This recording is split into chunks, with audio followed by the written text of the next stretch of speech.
Anyway, welcome to this webinar, team. Thank you for MTCC Caribbean joining us, MTCC Latin America joining us. Hopefully MTCC Africa will join us soon.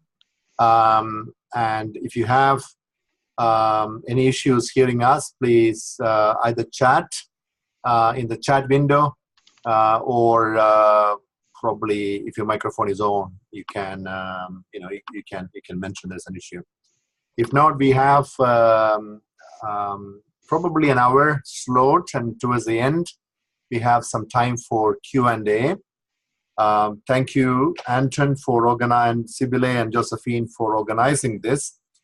We also have my colleague from the GLOMEEP project, Miss Astrid, joining us.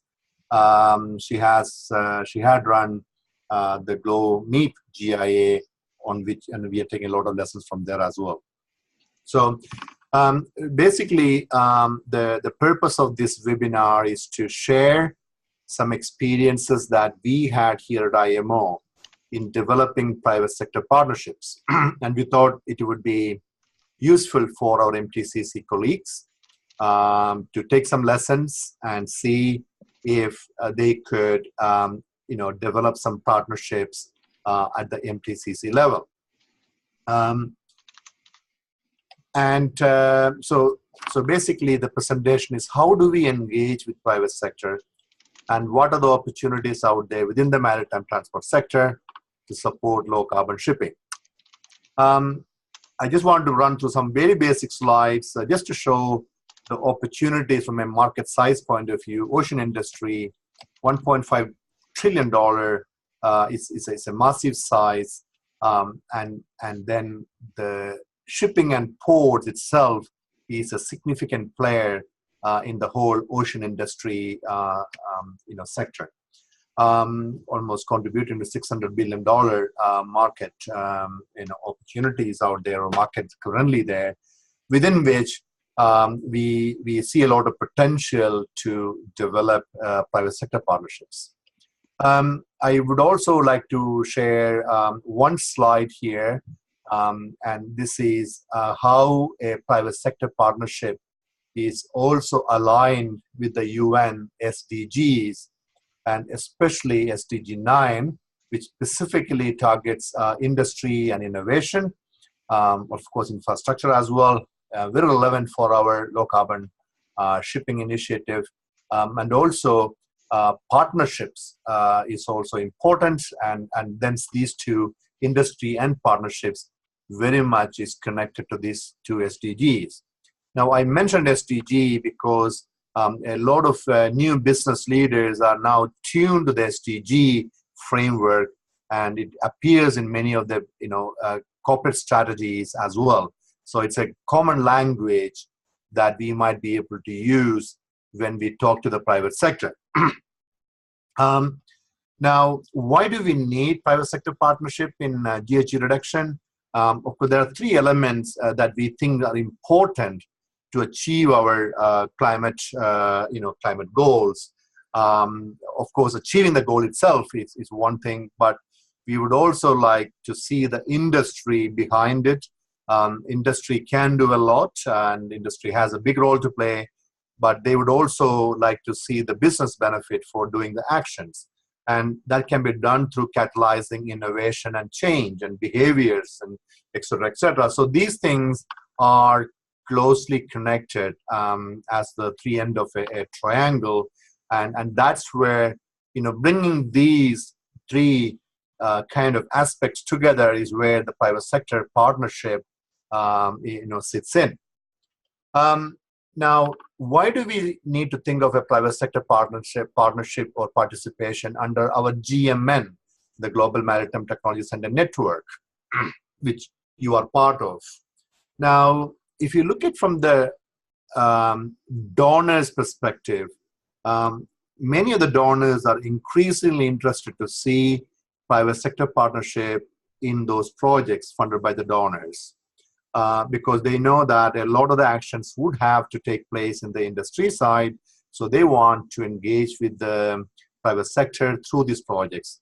And many donors have made it in a very strategic aspect in the development agenda especially the European Union. If you're looking at the development agenda, private sector partnership is very, very close to that agenda, and it's very central to the agenda as well. So from a donor's perspective, it is important to have this built in. And in fact, many of our new discussion with other donors in many areas, they insist that we should have private sector partnerships before they even bring the funds in. Now, looking from the sustainability point of view of the GMN beyond our time frame of this current project, as you would very well agree with me that a partnership with the industry has a huge role to play in sustaining the efforts of MTCC and the network itself. Because ultimately, a lot of the benefits would have to be connected to the industry, and their involvement is very crucial for sustaining the GMN, for the future. Now, there exists a huge potential to promote public-private policy dialogue, and this is an area where the industry has always complained that there's no platform, especially at the national level and to a certain extent regional level, to get involved in the public-private partnership, dialogue on policy matters. And as you know, policies drive investment, policies drive innovations, and policies affect the way how industry addresses issues. So they are keen to get engaged in the policy dialogue, and there is a potential access, and the private sector partnership, caters to that need. Now, the industry as a partner can also be considered as an implementing partner, at the same time as a financing partner for many of our GMN activities in the future. So, they can be implementing activities on behalf of GMN if it is very, core to their competencies, or they can also pool in resources to undertake certain tasks which they think are beneficial for them. So we see that private sector participation under the GMN is an extremely important feature for the future, and hence this webinar. Now, looking into the initial design concept of our GMN, and especially on MTCCs, as you know, we had incorporated or expected many roles of MTCCs, differing roles, but you can see in most of these roles of, that we expect that MTCC will be playing a role, private sector partnerships become very, very important. Starting with the technology cooperation partnership. And this is probably the central to the MTCCs. That's why it is called MTCC, technology cooperation. And the very fact that technologies are, lying mostly in the industry sector, be it technology transfer that involves patent, that business owns it, and then technology cooperation, that means technology know-how exchange, etc. And most of it is in the private sector, and hence the role of private sector partnership is going to be extremely important for that function of MTCC. To certain extent, capacity building, private sector can also, support it, and they themselves can build a capacity in the private sector companies to address some of these issues. One is bringing their expertise. They have a lot of expertise out there to our capacity building efforts, and we actually providing capacity building within the industry or companies to address certain issues. Now, technology need and market barrier analysis is something that we expected that we would be doing. Some of the MTCCs, like Latin America and the Caribbean, are already doing, baseline technology assessments and technology needs. May not be market barrier analysis, or maybe to a certain extent, but again, this is a function where private sector partnership is extremely crucial. Some of you have already, in a way, partnered on that particular pilot project, but in general, private sector partnership is going to be very important for that function. Data collection, technology demonstration projects. Again, we cannot think of data collection, we cannot think of demonstration projects or technologies without private sector partners in the team. And to a certain extent, as I mentioned before, the policy dialogues can also be assisted by getting private sector, and they would love it to be part of the policy dialogue.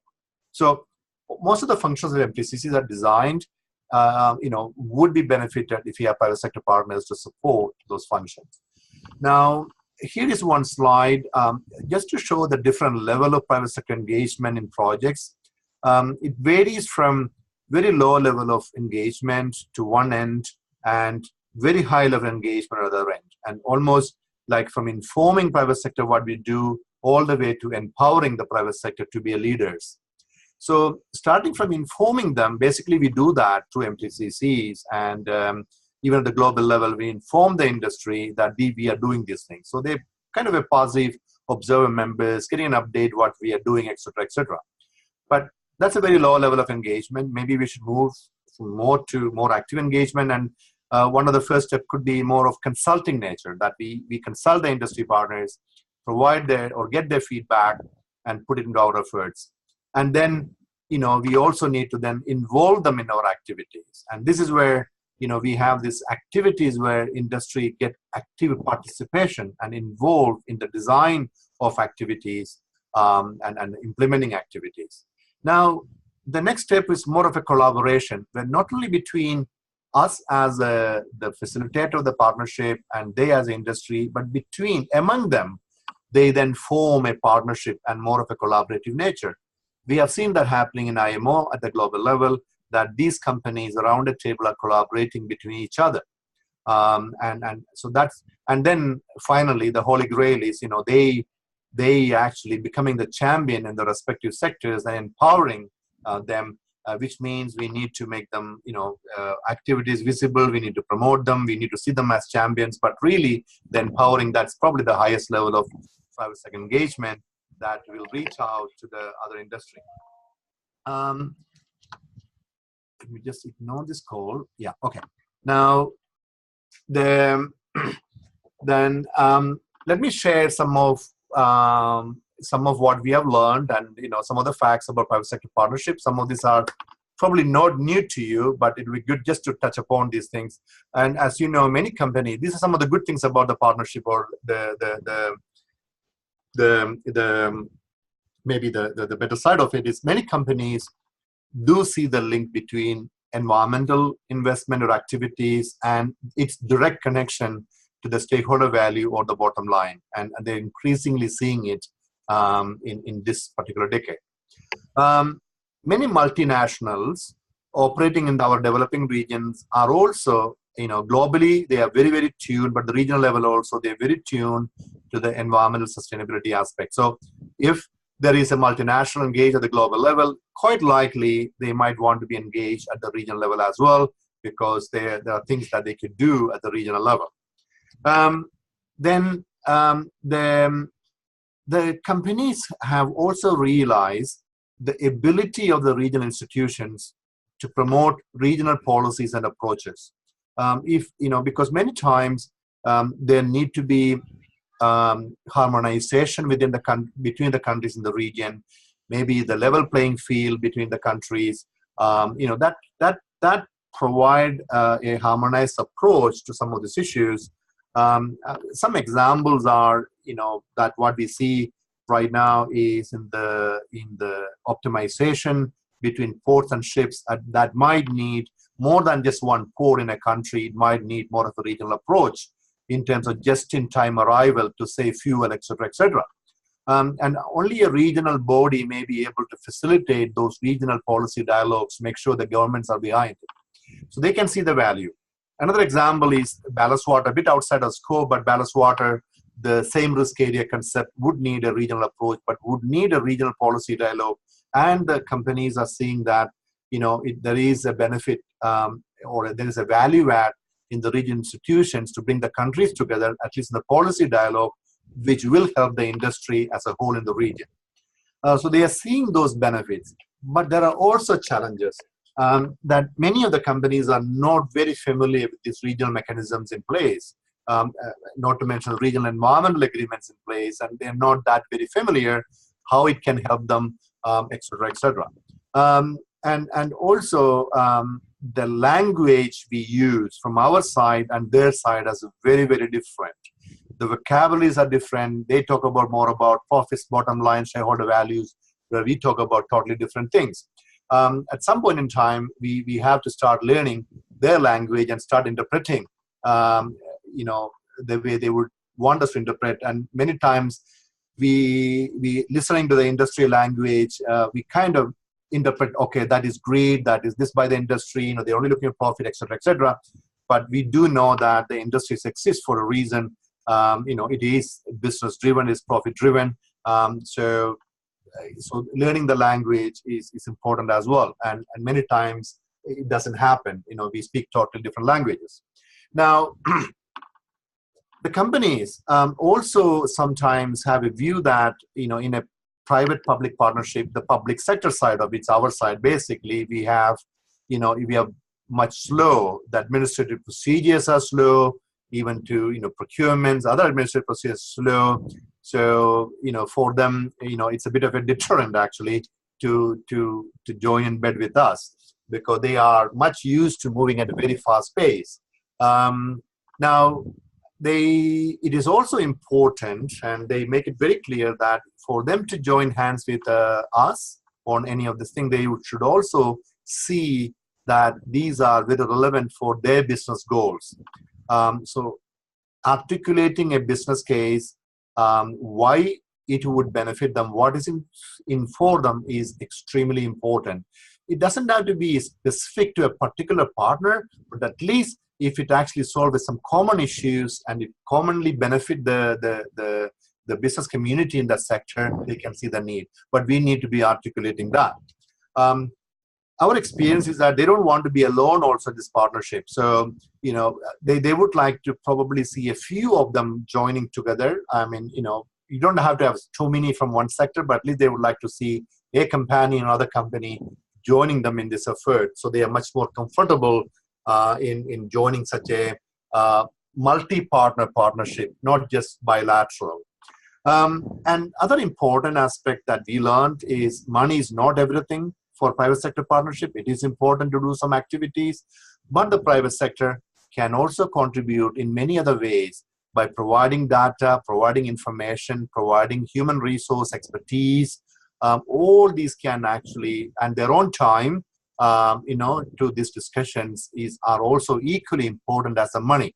So please consider that when we develop partnership models, and we should allow them to bring those non-money or, you know, those kind of resources to the table. Now, again, I'm going back to some of the groundwork here, and please pardon me if it is too much of a 101 on private sector partnership, but there are a few things that is essential. And one of the most important thing is, if you have an idea of developing partnership, there's a lot of homework to do. We need to be assessing who are the right partners, and that involves a lot of reading, a lot of research, and knowing what the company does. Even sometimes reading the annual report, the financial reports, and the CEO statements, etc., just to see where is the alignment and what would really motivate them to join. And that homework is very needed. And then getting to those specific companies is important, because probably we don't want to cast, you know, net so wide that, okay, everybody join and just, you know, we need to be a bit specific. And then we need to get to those specific companies where we have a more chance of getting them into the partnership. And many times these companies, everybody is not at the same, you know, same understanding of a partnership. There are a few people maybe very receptive, and they could be the champions within the company. So it is important to identify who these people are. And this was one of my first challenges when I initially had this Globalis GIA maybe 10 years back, you know, knowing whom I should talk to. It took a bit of an effort knowing who is the one who is going to support us, etc., etc. And we do know those champions, you know, to promote this concept within the industry or the company, and take to the CEO and say, hey, this is a good thing to do. So, and also it is important to recognize it's also not all about us. All about you means all about us, basically. It is not about that we saying, oh, we are fantastic, we are doing these things, and we have great goals, you know, so please join us. It is also about recognizing what it would actually, how it would be aligned to their interests and to their business goal and to their bottom line, how it is going to help.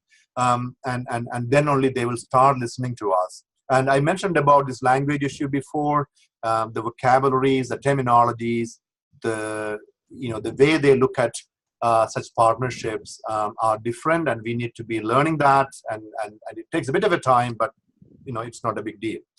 Another important thing is to have flexibility in our partnership models.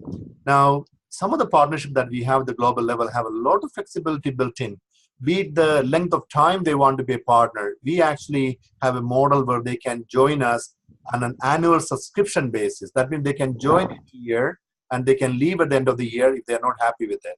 They are not tied for long-term and no long-term commitments. This is extremely important for the industry, to have the flexibility. And also the partnership models have to have some flexibility built in there. The decision-making process have to have flexibility built in there. So being flexible is key in engaging with the industry. Now, other point I would like to highlight is many times we flock into this very large companies, the companies out there like the Googles, the Microsoft, just take examples, so saying that, okay, they are the ones who can support, but so is the case, everybody go to them. So maybe we should also start thinking of the smaller companies and, the not very well known, but they still have some interest to contribute, and they have some specific strategies that might help us in moving the goal. So let's also explore the smaller level and companies who can contribute to this. Another aspect is it is good to have some kind of a diversity of partnership if you are getting a few people around the table. Not just all the shipping companies around the table. Probably that's not going to help us much. You may need to have all kind of stakeholders, ports, ships, tech developers, class societies, whoever at the regional level, would be interested. So good to have a bit of a diversity around the table that enrich the discussion quite a bit. And the last point I would like to highlight is actually trust is a critical element, because normally, we are working at the two spheres, and there is a possibility of both of us looking each other with a way, without much of a trust, and which is the case when we look at the private sector and, what is in, why do they there, what's the agenda, should we hide certain things, should we not tell certain things, etc., those kind of things. But building the trust is so important in the initial, I would say throughout actually of having a successful partnership. And how do we build that? It's all about the transparency. Transparency can be built in by having clear terms of reference in the beginning. How do we partner? What are the terms? What are the rules of the procedures of this partnership and the meetings? Who take decisions? And in many cases, our GIAs, the decisions are taken by the industry partners. We are just a facilitator. So they have, trust in that because it's their own decision. And other thing is we don't use the industry money for salaries of staff, etc., because that is another element the industry is not very, they're a bit skeptical about. So avoiding those issues and getting back to them all the time when critical decisions have to be taken, getting at the consensus. They say, okay, it's a good thing to do. Procurements actually, if you're using some of their money for procurement, we need to get back to them saying, okay, these are the vendors, are you happy with it, etc., etc. So that is extremely important in getting the private sector coming and also going as a partner. Now I would like to turn your attention, just to say that, okay, you might think, okay, these are all theoretical, but, there are some good lessons that we have learned and some good successes at the global level here at IMO, just to motivate you that this is possible. The Globalis partnerships, we had a Global Industry Alliance. I'll talk about later. We had GloMeep, a very successful one, which Astrid is running right now with 17 or 18 companies right now. We have the new project, Glow Fouling. Again, the private sector already interested in joining because they can see the benefits, and we will soon kickstart that Glow Fouling GIA as well. So there are certain common things in this GIA at the global level that we run. So they do contribute financially and also with expertise. In a way, there is a common financial contribution that we made them, in a way, discuss with them, and they're comfortable. We did not have a different level of financial membership, but it's the same level. For example, GloMeep, they bring $20,000 in a year per member. Globalis, it used to be $50,000. But then later we review it and we see what they are comfortable with. Sometimes we don't need all the money if we don't have too many activities. So we kind of limit the contribution to what we can do. Then they also brought technical expertise. They bring data to the table, of course, financial capital through this annual membership fees. And then this GIA fund, the Industry Partnership Fund, created through the membership fees, is the one that is supporting the various activities under this fund. What we do from here, we provide this neutral table for this industry. Many times they are competitors. They're not comfortable in working between each other, but they're comfortable around a table because there is a neutral body right there and the neutral table is there and they feel much comfortable. And we provide the secretariat role, the coordination role, the facilitation role, the fiduciary role. And in the case of IMO, it was very well trusted fiduciary, so they were happy in handing the money to IMO and say, okay, you guys follow your rules and procedures and we are happy with it. So that's another role and they see the benefits in there because that is something that they don't have to do because they don't have the time. They have other things to do. So, so as long as they trust, they are happy with that. And that is a value add, again, by being a coordinator. So we can do some of these things for them. So this was the first industry alliance, the GIA and the Globalis. We started with the 4 companies. Some of them, most of them are big companies, Keppel, APL, Daewoo, etc. But that helped us in raising a lot of visibility and the promotion of the partnership concept. And in that private sector partnership, some of the activities that we undertook, you can see some of the sample. For example, the private sector was, at that time, industry was not comfortable in putting $1 million on a piece of ballast technology because they were not confident that the technologies developed were based on some common protocols, testing protocols, etc., because the test facilities were not talking to each other. So they said, we are not going to spend this money unless they talk to each other. So let's facilitate a forum for them to come together and harmonize the testing protocols. And that built the confidence, and they use their money to make that happen. The training package for seafarers, the industry really wanted the seafarers to be trained, even when they are in the sea. So we developed an e-learning package that was funded by this industry fund, and that is a direct benefit for the partners. We organized shipbuilding forums because we had some shipbuilders and they wanted to bring everybody together around a table to discuss, and that was funded by them. We had ideas like port contingency measures because the ship owners were worried about they being detained because some fault happens and they wanted to have some contingency measures. And the GIA money was used to develop the concept of port contingency measures. They also were keen on developing documentaries. They funded $600,000 for the BBC documentary on invaders from the sea. Things like that were undertaken. They can see a common thread there because all these activities had direct benefit to the industry, and that is why they were interested in supporting the whole GIA and support these activities. So key is to identify those activities and discuss with them and coming out with these ideas. Moving on to GLOMEEP, this time we had a proven model, and then GLOMEEP was very successful, attracting 16 companies at that point in time. These are big names actually, and we had some small players there, relatively smaller players, but many of them are big players. But that's how the global game works. ABB, DNB, Lloyd's, MSC, Rotterdam, Port, Royal Caribbean, Wärtsilä, Total, Shell, etc., etc. Most of these names. These are big players, but we had some also technology developers like Silverstream and the data providers like Marine Traffic. Relatively smaller companies, but they joined as well. Then last week you heard that Maersk and the Panama Canal Authority joined, and that's good to see it's expanding. But some of the activity that is ongoing in the GLOMEEP is, again, a very similar activity like an e-learning course is being developed.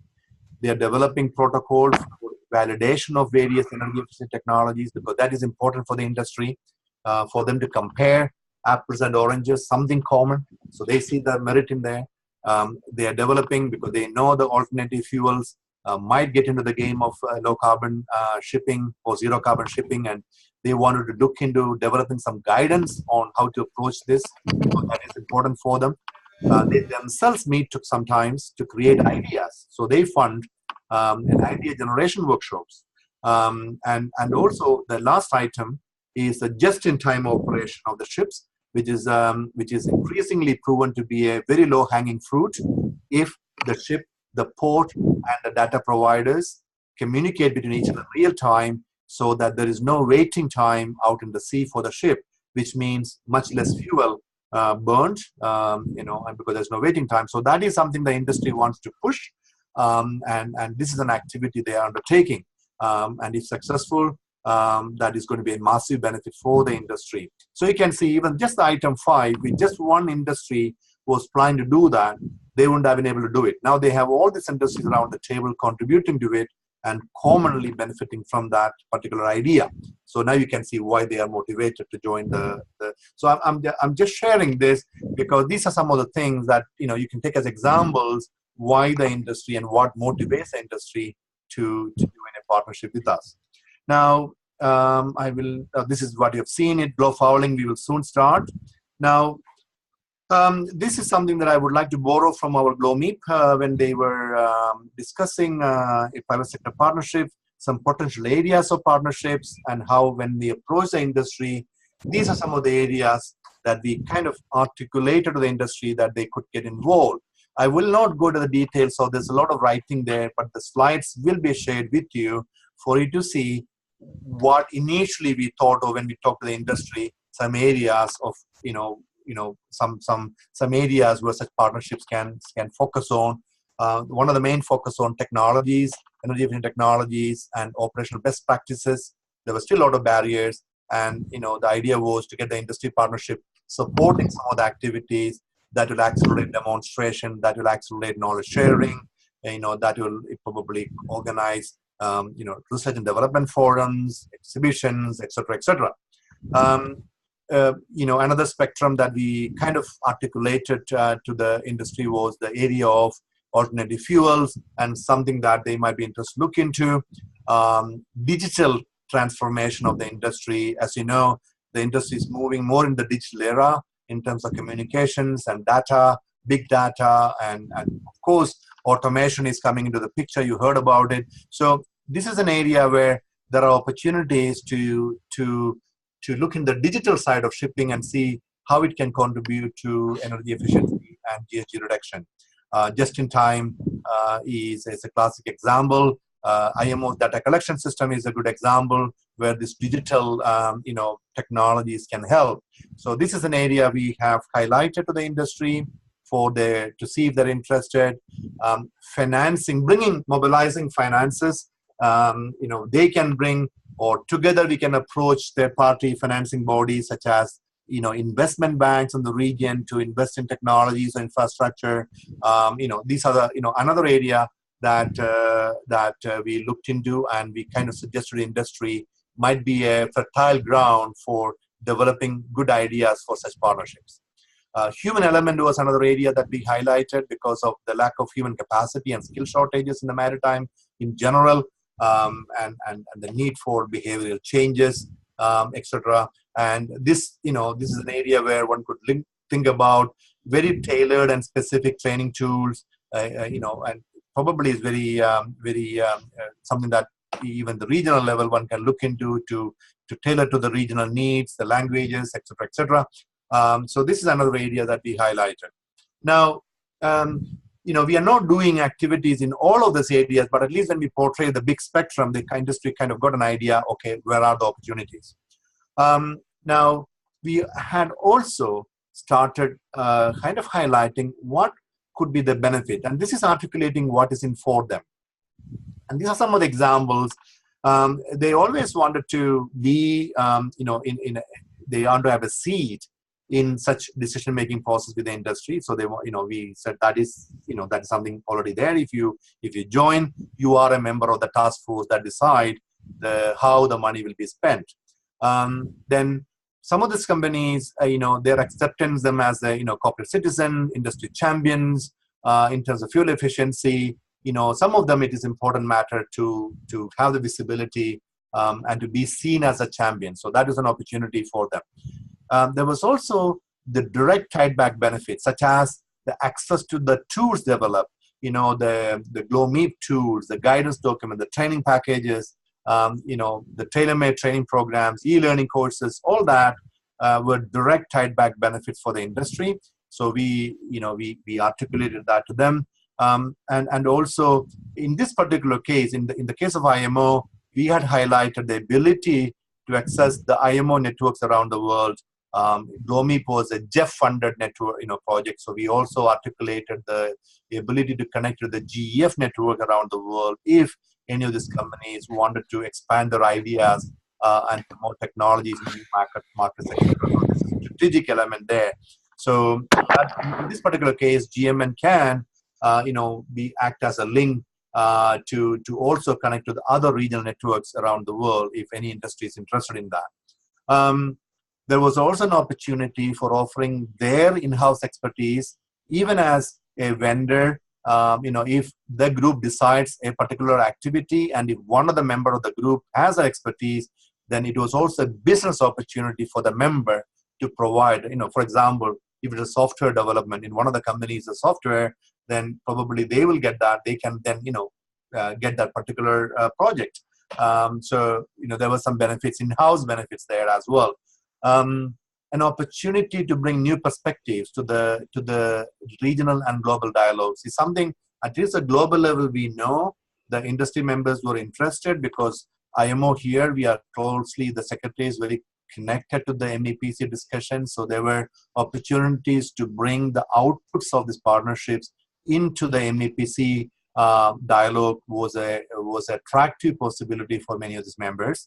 And I'm sure this might be another feature in the regional level as well, because there's a lot of regional discussions take place under the regional environment agreements and also any other regional approaches. So this is an opportunity, might be an opportunity for them.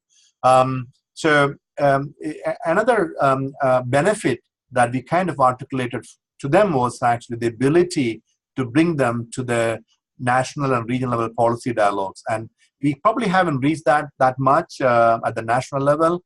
Hopefully in the future, but that's something the industry is very keen to get involved.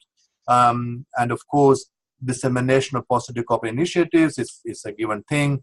There's some less tangible but important for them was, regionally uniform implementation of IMO regulations is something good for them, because it provides a level playing field in a particular region, visibility to, global visibility of their efforts. And also, accelerating technology cooperation, commercialization, etc. So they saw some, intangible benefits as well. Now, I'll just skip this. It's probably almost repeating. Now, some of the saline features of such partnerships here, at the global level, we do have this partnership with a variety of companies. Or different subsectors. We have ship owners, we have operators, class societies, we have equipment manufacturers or technology developers, ports, etc., etc. So this is, as I mentioned before, it's important. We do have a task force mechanism to take decisions. We do have a flexible partnership model, such as the annual subscription fees, and we do have a fiduciary mechanism to support this partnership, and we offer that as in-kind thing. And we don't use the industry contribution to any of the staff salaries, and that is something better to avoid. So I think this is my last slide. How do we think of going ahead if there is a strong interest and if you see the potential for industry partnerships in the region? Now, the first and foremost thing is to do a good study, a good homework to assess who might be these potential partners. And in doing so, you need to probably even weed out some of the companies that you may not want because their policies and strategies may not be aligned with your objectives. And some of them, may directly cause a conflict of interest, so you may want to stay away from it. If any particular company is pushing that their particular technology needs to be promoted through this, in a big way, you may want to stay away out of it. So there are some pitfalls to avoid. But other than that, it is basically a good study of who could be this potential partner, what are the business interests. We need to do a bit of a study of their annual reports, business reports, and see, how our interests and their interests are aligned, and then make an approach. And then before doing that, also to identify whom in the company would be the best person to talk to who might support this idea. And I would suggest that maybe the next step is, if it's possible, call for a meeting of this potentially interested partners for just a roundtable with no commitments, but just to roll out this idea, this concept, and probable benefits, et cetera, and see how they react to it. And if that develop a bit of attraction, I would suggest you develop a concept note, a white paper, because many times the industries would need something in writing, very short documents, so they can take it up their route to the CEO. Many times the decisions come to the CEO, and they would need that. So we can help. We can share some of our examples with you. And sometimes they even want to see if this goes ahead, how would a partnership agreement would look like. And we have some examples we can share, but something that we need to start thinking about if there is attraction among the industry players, that is something that we could do. And then I would suggest, and it will take them quite a bit of bilateral dialogues, because many of them have a lot of doubts, a lot of questions. Sometimes they have a lot of skepticisms. So we should be prepared to answer those. So there will be some bilateral dialogues, with these companies, and especially the people within the companies who is probably willing to support it. And then I would suggest that without waiting for 10, 15 members to join, even if there are 3 or 4, even if they are small members, even if they are willing to bring small contributions, which could probably do some meaningful activities, you may want to go ahead and establish that. And the reason being, that first step is the most critical step, most difficult step, and then you can build on it. And the way to do that is to give the maximum visibility of that effort, let everybody else know that this is happening, this has happened, there is an partnership working, et cetera, et cetera. So that could be probably my immediate advice, to go further. And as I said, this is something GMN may want to look into. This is something you would expect you to look into from a sustainability point of view. In case, if there is not much of a support coming through from big multilateral donors, industry could be, an ideal place to start this partnership and bring some resources to continue the activities of GMN. Sometimes having an industry partnership itself is a catalyst for the donors to come in and say, oh, that's something that we like and we want to fund more, and then that probably bring support to have staff from a donor fund, which can then support the industry partnership, although the industry funds may not be used for staffing, et cetera, et cetera. So those were some of my slides. It's almost 45 minutes from I started. I hope I didn't put you to sleep, but my thinking is that there's a huge potential out there, especially with the huge industry out there, and their drive towards blue economy, and their interest in supporting SDGs, which is now built into their strategies, and they have started seeing the benefits of environmental investment and the bottom line, and also realize this can be a good thing to do to protect the environment. So there is a fertile ground to look into partnership. In one way, it's a very good thing to do. Other thing, it may be very much required to attract more donor interest and sustaining the effort that we started through the MTCCs. So with that, let me thank you for listening to me all this time. And we will share these slides, so you don't have to remember everything what I said. But when you go through it, it'll come back to you. I just want to end there by saying this year is especially an important year for IMO, because it's the World Maritime Day theme is empowering women in the maritime community. So when you look into this partnership, you may also want to see if you can also look into partnership that will bring women entrepreneurs and women business owners to such partnership, and that would be very, very, very much supporting the IMO World Maritime Day theme for 2019. So thank you very much. Colleagues, Anton here, who coordinated this, asked me to present this.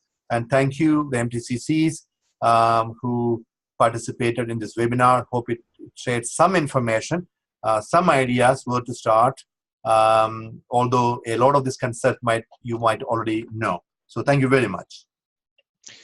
Excellent. Jose, thank you very much. And I'd just like to give an opportunity to the participants to ask any questions while we still got you, Jose. So if you have any questions, please, this is the time. Well, hi. Good morning, everybody. This is Eladio, MTCC Latin America. First of all, Jose, thank you very much for this presentation. Is for us definitely it is eye-opening. We had the idea of the Industry Alliance, but after this presentation, obviously we are really motivated to see how it fits in our region. So I have a couple of questions. Well, I have actually 3 questions, but I don't want to monopolize this time. The first question is, it is global versus regional. Okay, so the experience that you mentioned, my take is that it is mostly at a global level, right? So when we look at this at a regional level, I think it is a wonderful opportunity. In our region, we have mostly mid-size, small-size players. So it is a great opportunity, the way we see it, for them to actually have a seat at the table and express their view, because sometimes in our experience, they say, well, decisions are made by the big players. So this is a very good window for them. But in terms of governance, I mean, if you could clarify how this regional approach would work, or when you're talking about GMN, are you suggesting that we go ahead with a global alliance, or is it mostly regional? How do you envision this? And if, in both cases, how would the governance of this alliance work? Thank you. Thank you, Eladio. Thank you for joining as well. As you said, there's a good opportunity in Latin America. So many ports, so many shipping industries, and in fact, one of the key players from the region joined the Global Alliance here, which is Panama Canal, and of course some other shipping companies operating the region also joined. Now, the difference between global and the regional, yes, you are right. There are different drivers or different motivations for companies to join the global level, and most of them are global players, and you know, their motivations are a bit different to the regional players. Having said that, and hence, you know, I would actually suggest, if the MTCCs were to look into private sector partnership, I would suggest this would be more of a regional level, because global level, it probably, you know, it's probably much easier for IMO to drive it because the different motivations at the global level. Now, regional level, whether it is a regional level or whether it is global level, the lessons from the governance is probably very similar. Okay, so at the global level, we were entrusted with the fiduciary aspect of this finance that is pulled in. I tend to think that a regional body which is established by IMO may be well trusted by the industry players to take on this fiduciary role, and you know, we need to convince that this follows the procedures, you know, the proper, you know, way money is spent, etc., etc. Now, the governance also is, even the global level, and I guess it's equally at the regional level, the decision-making process of how the monies are spent is very much for the people around the table. It's not for IMO, even the global level. It's, I think, you know, it is their money, it's the resources, and we have been very comfortable in giving that decision-making power to the people around the table. First, they felt comfortable. Second, it is what they want with their own money, as long as those interests were aligned with IMO's goals and objectives. That's the only thing. So what we did to prevent that anybody taking a totally opposite direction in terms of decisions, we had retained a veto power, which means if a very crazy idea comes in that is totally against what IMO stands for, then we had the right to say, no, that's not that we will do. So we had built that into the agreement, partnership agreement. So that's one thing to consider. But otherwise, the decision-making power given to those industry members, because it's their money being used, and then we acting as a fiduciary on their behalf, that the monies are well spent and the correct way, is I think it is equally applicable in the regional level as well. Thank you very much, Jose. I think this is something that we definitely would like to explore further down when we have a more clear idea of how we want to proceed. Yeah. The other question is, well, with regard to governance, it is clear that when we establish, or if and when we establish this regional alliance, will model the governance structure very close to the experience that IMO has had at the global level. So there is there is experience there to take into account. My last question is concerning diversity. Yeah. And this might be a very simple question, but I was wondering, when you talk about diversity, obviously the parties or the actors that have to implement that would be the shipping companies, service providers like class society, technology providers, and so on. But I was wondering, in the names that you mentioned, I didn't see maritime administrations. Of course, now we have the Panama Canal, but Panama Canal Authority is not really a maritime administration in Panama. Yeah. But do you have any comments? My advice is that's one of the reasons why the GIA is still running, that we do not have and invited the maritime administrations around the table. The reason is, unless it is a policy dialogue, which is probably will happen at some point in time, the regional global level, where they would have an opportunity to say.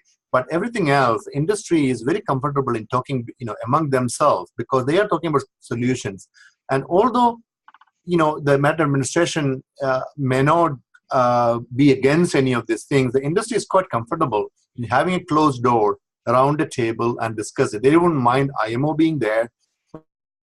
Certainly comfortable, because the level of comfort wasn't there. So and hence you would see that there is no, and the public, it's a private sector partnership. IMO representing the administration's community in a way, and that too only in a fiduciary and facilitation role. So you can see now it is driven by the industry, for the industry, as long as this is developing solutions to address the issue. And private sector is very much comfortable being in a closed room among themselves. Thank you, Jose. Thank you, Eladio. Any other questions?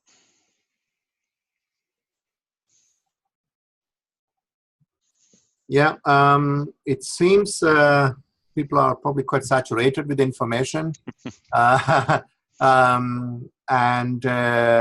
Certainly we are there to advise you. If you have an interest in talking to industries, I tend to think that, as Eladio said, it might be more of the medium, small scale companies who either may have solutions to develop, or may need a regional market to explore, or maybe have a particular common issue to resolve, might be very interested in joining such regional alliances. Your clientele may be so different compared to what we have at the global level. And then I'm sure there will, the global and regional level partnerships, and hopefully eventually the national level partnerships, and that's probably where the policy dialogue would happen, would then complement each other. And collectively, between the global, regional, and the national level, hopefully we can mobilize a lot of these industries to come together addressing common issues. MTCC have an opportunity, and you have a role to play in this particular area. And we are there, PCU is there, and we have experts like Astrid and others who have really lived through this, global level partnerships to bring ideas and even to make sure the linkages are there. Sorry, Jos, there is one more question from Suchit. He typed it. Yeah.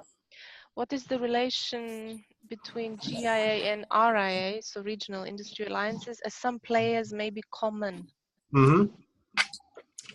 And Jos, I just want to expand on that question a bit also. I had a similar question. If you look at the objectives of GMN and GLOMI also, we saw some partnerships of with respect to funding at GLOMI. And those are some big names, as I mentioned, in the industry. Yeah. And these might be some of the same big names we will be approaching for funding for the GMN project, right? And it may look as well, the objectives seem to be a bit similar, especially in terms of promoting energy efficiency technologies. So I just wanted to get an idea too of if we see this might be conflicted, or how the industry might have a look at this from their side as they look to fund or become involved. Can I have a first crack at that? And then, it's a very good question. And I think one way to answer that is to look at what the MTCCs offer. Because the MTCCs hold a very kind of unique position within the respective regions. You have very strong regional networks, you have growing technical expertise, and you're perfectly positioned in region to kind of act as that neutral moderator between the different industry members. And if we give one example of how MTCCs can play a different role, perhaps from the global level, is that if you're looking to pilot a particular technology in a particular region, and you're looking for an actor that can actually implement that, then the MTCCs are perfectly placed. So if you have a global initiative, and using just in time as an example, which is currently high on the agenda for the GIA, if you're looking to implement that in region, you look to the MTCC because it has the contacts, it's well established, and it can deliver on the ground. So one way to answer that question is look at the kind of unique qualities of the MTCCs, and it goes back to what's the difference between a GIA and an RIA, and it's the fact that you're there established in regions, and in terms of raising awareness, disseminating information on new technologies, in terms of coordinating key stakeholders in region, MTCCs are perfectly positioned to play that role. And, even long-term impact measurement. So providing, actual quantifiable results in terms of GHG reduction through pilot activities. MTCCs are very well positioned. So one way to look at this is to see what's the difference, with the MTCCs, what do they bring to the table, why they're unique, and that's the key kind of, in business terms, it's the key selling point. It is, and support what Anton said. It's not about who the players, it's about what we do at the global and regional level. Global level, you probably would have seen from those activities, these are mostly focusing on global tools, global solutions. Like just in time is applicable everywhere in this world, and some of the companies at the global level are pioneering it and championing it, but it needs to be translated into regional actions at some point in time. And that's where such regional alliances can support technology demonstrations, protocols development for technology verifications, and then translating that into regional actions and for the regional players, and that's where the regional industry partners come in. It's also probably we have to ask the question when we approach the industry that how they also would like to differentiate themselves here as well. But as Anton said, that's a good example. Translating the global developments, the global industry partnership outputs into regional implementation and scaling it up in many regions. Okay. Well, on another point, Jules, as you just slipped and you mentioned national there. So what we did in some our last regional workshop last week, the second southern sub-regional workshop, is that we had a discussion and we had a presentation on NDCs, right, nationally determined contributions, and we had some industry players. A large industry player in Trinidad and Tobago actually present on some of the initiatives, and one of them did include reducing GHG emissions from shipping in their offshore operations, right? So I think we could say that we have started the conversation with industry on this side. We have had some players present at the sub-regionals, and how we're looking at it is, if we look at Trinidad and Tobago and maybe some of the other regional territories, all of our NDCs speak to reducing GHG emissions through either industry or transportation. And this is one avenue we're looking at, that we could bring private partners to the table and show them how it could be that you could use energy efficiency and methods on your vessels, or increase the maritime transportation in a way of reducing emissions from industry and transportation. So it's just a matter now of solidifying those conversations and those partnerships and see where we move from there. Yeah, thank you. I was just wondering whether, I don't know if Astrid is still there. It might be also good to probably, I don't know, Astrid, if you are able to put in your 2 cents into this, what would you say? Such needs for regional partnerships. Yeah, thank you, Jos, and I think it was a very good presentation and good discussions. And I mean, I certainly think there's huge potential to get the industry involved. Just from our experience of running the GLOMEEP GIA over the last 2 years, there's a lot of interest actually from the industry to partner up with IMO, and I would certainly think also with the MTCs on these issues. I don't see a big issue really on global versus regional, as Anton and you have said. I think a lot of the solution demonstration needs to happen on the ground. We are working on a very global level, for example, on just-in-time on solution, but these need to be tested regionally and also nationally to show that they actually work. I think also that there could be synergies, obviously, between regional alliances and the global alliances. So we could also think in the future how, you know, a collaboration between those could look.